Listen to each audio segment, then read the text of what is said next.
I actually can't feel my tongue. I'm in all kinds of trouble. 10 hot wings, 10 hot questions. Reach the end for the ultimate prize. Fail and face the ultimate shame. This is Hotheads. Hey guys, you're watching Hotheads, the show featuring the creative industry's hottest talent and some really spicy wings. I'm Vix, and this is Ross, and we're Google Australia's creative agency team. We're joined today by some very special guests, Matty and Dave. Welcome. G'day. G'day. You may know these characters from their careers spanning TBWA, Saatchi's, Droga, and as founding partners at Special Group as well. That's right. Here in Sydney, and now the new APAC head of the zoo, Google's sort of internal creative team. How are you with hot food? Not very good. No, I cry like a we're baby. definitely going to crumble, probably at the weekend. We have based this on a now very famous YouTube show called Hot Ones. Basically, we're gonna eat 10 chicken wings. We're gonna ask you 10 questions. As the wings get progressively spicier, so will the questions. Are we good to go? Yep.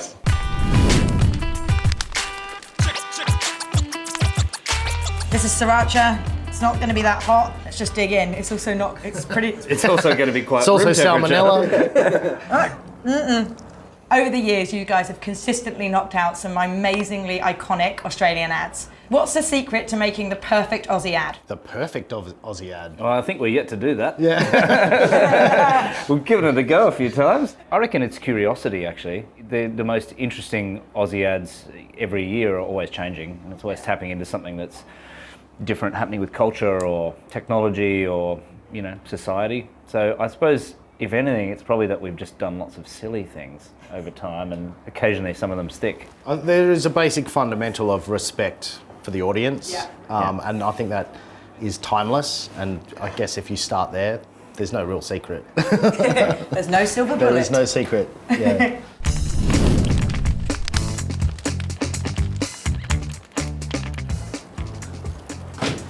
I'm vegetarian. You guys have been working together now for 20 years, 20 plus years, right? Yeah. Yeah. Has there ever been an idea that you guys Very weren't... close. Very close. Very close. Arguably too much. Unfortunately. Has there ever been an idea where you guys weren't aligned? And I guess, what is your advice to creative teams when there was misalignment on an idea? Every day. Yeah. Every single day. Multiple times a day. But I reckon that's how you get to good stuff too, is like constantly arguing as a team, but then also with your creative director. And I suppose it feels like you're constantly arguing. And then if you can get everyone you're arguing with to eventually agree, then you could make something great. Yeah, and I reckon it's just as worrying if you're not arguing, because people are like, yeah, that kind of works. You know, there's nothing too sticky on that that's going to cause any issues, ruffle any feathers or get noticed, so perfect. Unless everyone is really excited. Yeah, true. Sometimes that happens too. Everyone's like, oh, well, this is what we're doing, this is great. That's cool, Yeah. but yeah. No, we argue a lot. But in terms of advice, I don't know. I'd just encourage people to maintain their passion, because it's pretty maybe not easy as stress an out industry if to they're get jaded about it and go, oh, it's not going to happen. But if you keep arguing and keep that conversation going, you've got to be successful eventually. Yeah. I think a lot of the departments we've been lucky enough to work in have had a culture of, whether it was formalized or not, trying to beat the idea you couldn't sell last time. So if someone won't buy something that you thought was really good, then instead of backing down and going, oh, well, we'll do something that is not as good and it might not work as well and it might not, you know, appeal to people or kind of engage them, we'll go, let's try and get them to buy something even more worthwhile. Sometimes that works. Not always. It's difficult to convince everyone to be more brave, I suppose.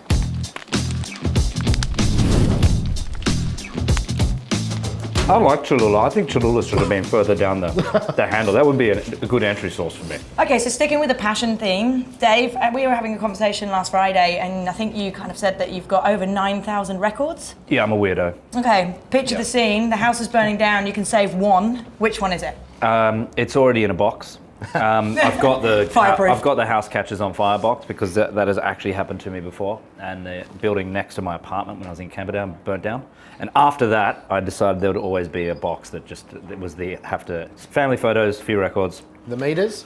No. Not in there? No. Oh, it's in there. Maybe you can buy them again. Okay. There's lots of them. But you've got an original, right? Larry Ellis and the Black Hammer Funky Thing record, which is very dear to my heart. And Matty, we know that you're a big fan of food. Obviously. Naturally. What are you trying to say, Vic? I was going to say that. What are You keep bringing this up. Mainly shake-based. Yep. Similar question, but the house is burning down. What's the one recipe that you've got to go in that you couldn't live without? It took me a long time, and I got the actual recipe of the snapper pie from the boathouse. Oh, yeah. I'm like, that's my kid's favourite recipe, so Yeah, nice. that would be the one. Oh man, Epic. it's such a good pie. It is a good pie.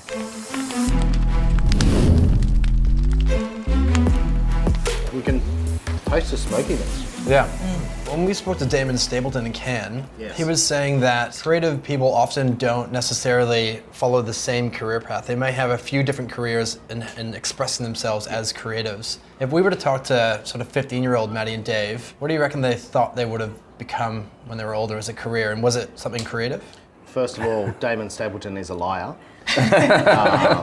Because we were going to start an agency with him, and it was going to be called Matt, Damon and Dave. And he reneged at the last He minute. pulled out at the last minute, so Brutal. we would have got the best tables in every restaurant in the world. Damon and Dave. Yeah, table for 3, Matt Damon and Dave. 15-year-old us, you wouldn't have got It's much. a scary proposition in Yeah. itself, getting a coherent conversation, I reckon, out of us at 15. But It took us a long time to figure out the whole communication game. We worked as a creative team for about 5 years, and we didn't know what we were doing. And it wasn't until we went and worked at the Glue Society with JK and Gary that everything started to click. And then we became, I would say, acceptable. We did some good stuff, but it really, I don't know, we kind of did everything. You were in a band, you were I had a publishing a magazine. magazine, an art gallery, yeah. Did you guys know each other at 15? No. Pretty early though, 19, I think. Yeah. At my 21st birthday, we got given a job on a with comp slip by Neil Lawrence at TVWA. And he was like, I couldn't think of anything to get you for your 21st birthday. And I invited him intentionally to the restaurant. I was currently not being paid by this guy. And I was like, come along, it would be great if I could pay for you to have dinner as your employee who does not get paid. Anyway, he gave us a job. But the thing I would say is stay persistent and hungry. The one theme, regardless of what someone's actually got in their book, that gets people jobs every day of the week is passion. And if you've got passion, and even if you're not at the solution right now, or you don't have the book that's quite there of work or whatever, and if you're determined, you'll get there. And if you kind of, if you're half creative already, like that's a head start. So I do think as a business. So I think the chili is starting to actually eat the inside of my throat now. As a business, I do think you've just got to get resilient and keep fueling that passion, because it's very easy when your colleague sort of goes, no, that's a terrible idea, and then your boss goes, no, I don't like anything you've shown me that you've worked on this week, go again, and you've got 2 hours or a day or whatever it ends up being to reinvent it all. And then a client says, I'm underwhelmed at the end of a presentation, and it's really easy as a creative person in that environment to be whittled down and be a bit kind of forlorn. So I think they're just getting that quality of kind of being able to reignite that energy in yourself to keep going. And if you can figure out the tricks around that, and there are lots of them, I think you then can kind of last forever and can kind of consistently reinvent yourself and take quite wildly different jobs, and it sort of will work itself out. But that's the only way you learn anyway. Like, you have to learn how to get through the barriers and not stop and not be comfortable and not be willing to go, oh yeah, that's good enough. Because the second you go, oh, that's good enough, like you're producing 98% of what's in the world, and that's no good for anybody, really. No. Do you guys have the passion to finish this board? Yeah, mate, I'm in.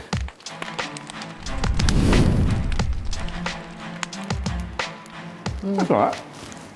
You guys have just gone through this, but Google's kind of known for its rather lengthy interview process. You're now 6 weeks into your role at Google. Yep. What's been the most surprising thing about your kind of induction, if you like?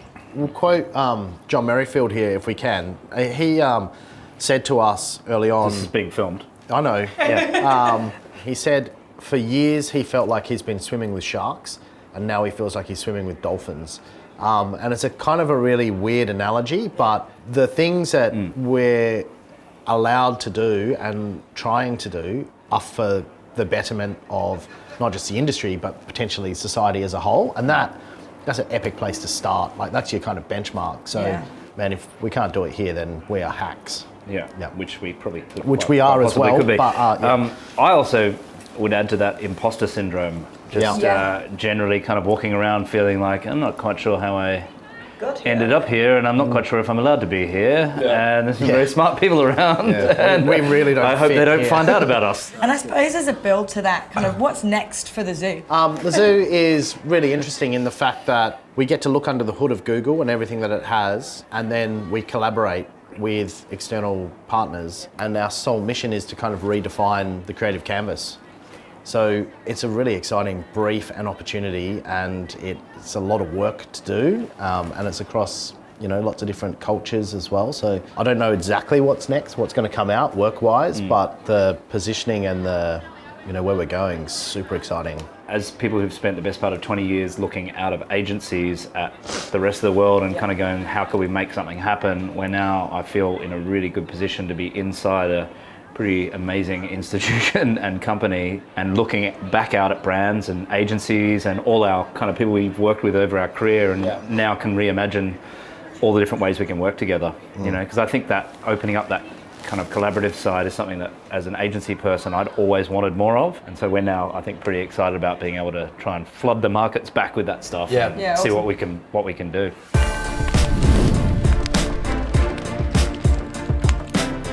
This is actually the Hot Ones sauce. So this is the official hot sauce of the show that we are replicating here. Speaking of the show Hot Ones, there is a segment on that show where the host, Sean Evans, will ask guests of the show to explain that gram. So they go through their Instagram feed, they find some interesting photos, and they had the guests kind of go into more explanation of that. We didn't want to dive into your Instagram feeds, but we thought maybe if you could explain your Google photo search results and just maybe give us some context as to what was happening at this time. Okay. This is amazing and terrible. Image one, we've got this lovely. Well, I can tell you we're in a car park in New Zealand. You're also wearing bell bottoms in this photo. So. Yeah. I don't know if you've noticed, I'm a lot shorter than Dave. So what we tend to do is get a photographer to go up a Shots ladder from and above. shoot down. Yeah. Oh, really nice. Yeah. What about this one? I understand that this is obviously not your buddies, No. but Close Unless to. you grew. That was, who made that? Someone else made that. In New Zealand, though, that was like when we were leaving New Zealand, someone did that to us. I almost think that you should adopt this look for real. It's not bad, is it? Yeah. I wish I looked If I that could good. go back 15 years or 10 years, I could pull that off. Aw. That's a good one. I don't know This- where. I don't this know where comes that up was. really high that on the reeks, search results. That by the reeks way. of award show. I don't know where it was though. Dave, you look like you were wearing a wig. He looks like Agro from Cartoon Connection. I wore a wig for about 12 years. Yeah. What was this from? Some ad news shoot or something. I'm not sure. But they did that to a whole bunch of people. Oh, right. Yeah. Be zany. Are they syringes? I don't know what they are. And finally, That's me when I used to be a grandfather. We should get that turned into an oil painting. yeah, absolutely. It's the 80s haircut poster. Unfortunately, that was not the 80s.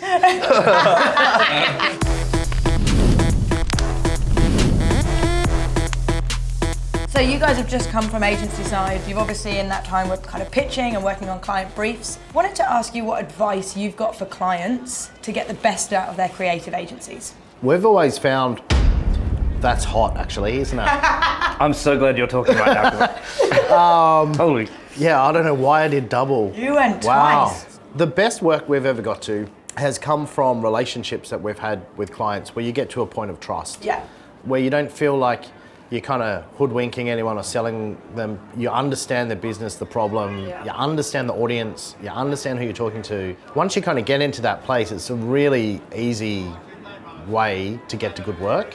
Sometimes people don't click, and sometimes you see pieces of business will move when new people come in because the relationship kind of doesn't begin. Yeah, but it really is like, you know, if you're going to go on a journey with these people and you want to get to something really, really good, you kind of have to want to work with them. Yeah. Yeah. Trust, yeah. And if you don't, and you're a client, I'd call it early. And I don't mean call it off, but I mean just like be vocal about it and say this is not working and why. Because I mean agencies are riddled with really smart people of all kinds of different, not creatives, strategists, people who run the business side of it. Some phenomenal people in that world who could be doing all sorts of other things, but they choose not to. They choose to do this. And I think if you're a client and that's not syncing, the worst thing you can do is kind of just persist and let it eat away at things, because it doesn't just kind of get to not great work, it also does sort of infect that culture. Yeah. But when it works, it's amazing, and it has the the infection thing happens, but on a totally different level, and it kind of fuels itself in a positive way. You often see when a great piece of work comes out with a client and an agency,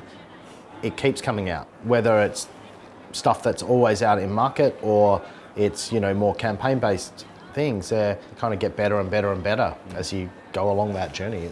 We were talking to Janelle Tilling in Cannes, weren't we, who was the global CMO of KFC. Yeah. She used to be a client of mine at BBH, but she was talking about the longevity of relationships and just how that, building those layers of trust just gets you to great work. Like, at BBH we had Audi for 20 odd years, still have it, but you can see that in the work that's coming out. But you it's on your radar, you know about it, you check the share price every day, you're understanding it much more from a holistic kind of business point of view than just like, oh, this is a brief. I think that's a good point too, because it's not just a Marcom's lens. That might be some of the outputs, but you're actually just so acutely aware of their kind of problems opportunities, and opportunities. their kind of DNA, like, permanently.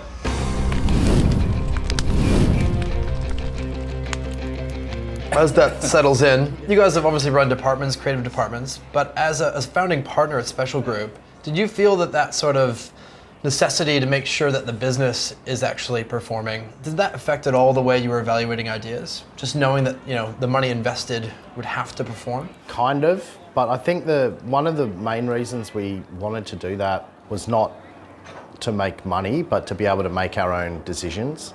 In multinational agencies, clients are aligned to you from a global win, for example, which means that you have to work on them whether you get on with them or not, and whether the work is good or not. We were a little bit more selfish.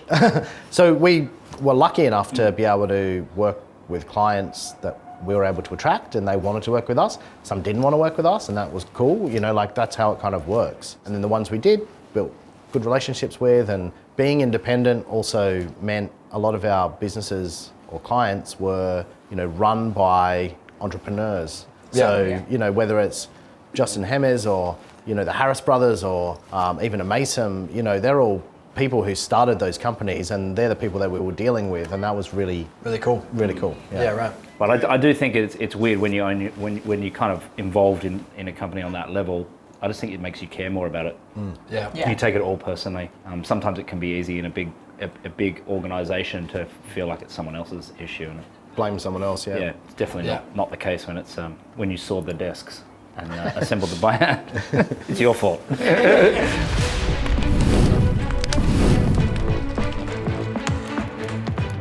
That tastes bad and hurts. So you guys have worked all over the world, actually, in big and small agencies. I'd love to hear your thoughts on the kind of conditions that kind of foster a really good agency culture. Not this, just to be clear. How much did you put on? That was a lot. Too much. Yeah. The best culture is freedom, really. Every person is kind of really different, and they need to be able to be themselves. Yeah. So when that kind of clicks, it's kind of cool. But also having someone who's kind of leading the way and dragging the flag. Yeah, that's really good, actually. I'll do the same. Just to be clear, is this worse than the last time you did it? Yep. This whole milk thing's bogus, right? It doesn't do anything. It actually helps for about a second. It doesn't help with the sweating, though, I'll tell you. Keep it in your mouth. Whoa. No, I think if people feel like they can be themselves and kind of say things and get away with it without HR potentially getting involved. No, more in the context of if you think you've got an idea and you want to express that to people, but you're afraid that someone else is going to shut it down or tell you it's inappropriate or tell you that it's kind of just wrong for no reason or whatever in a way where it feels either aggressive or dismissive, I think that can really kill a culture instantly. Whereas if people can laugh with you and be like, that's wrong, and let's talk about why and try and get to the next thing, then that's great.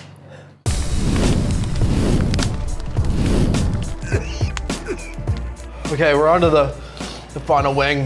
One of the things that the show always does, and I think because we really need to pay homage to the show, the original show, Hot Ones, they do a dab on the final wing. Just to be clear, it already has this on it already, right? So you just... Oh, that's a big dab. Oh, God. Farewell, friends. Where's this from? Hell. America. You have now just joined the 40% of creative people that work outside of the advertising industry. And I'm wondering if you guys have any advice for maybe creative directors, but also for agencies about retaining talent. Yeah, I mean, we've always I think creative people need to be inspired and need to kind of constantly challenge themselves, right? So a lot of people that have worked for us, we've actively helped them get new jobs because where they were at with us, they needed to do new things. We're working towards a direction and they're in on it and we're in on it and we're together. And the second that direction isn't kind of where they want to be anymore, like then they kind of need to find that other North Star.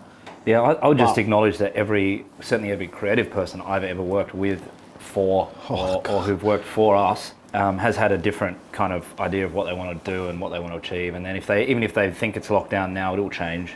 Yeah, your trajectory changes, doesn't it? Totally. Based on the work you've done, the people you're exposed to. Totally. I mean, you see it. People who used to work for people become their boss. Yeah. You know, and it's not for any other kind of reason other than the kind of weird career path you go through. Some people are amazing and they find themselves in amazing positions. But I think acknowledging that up front and going, what do you want to do next or after that, and how can we help you get there, is actually a really good tool as a conversation to have, because Healthy, yeah. the second people realize you're not going to be that person that throws a brick at them when they try and quit a job, and that stuff still does happen, maybe not the brick, but people go the other way and get super aggro when people decide they're leaving.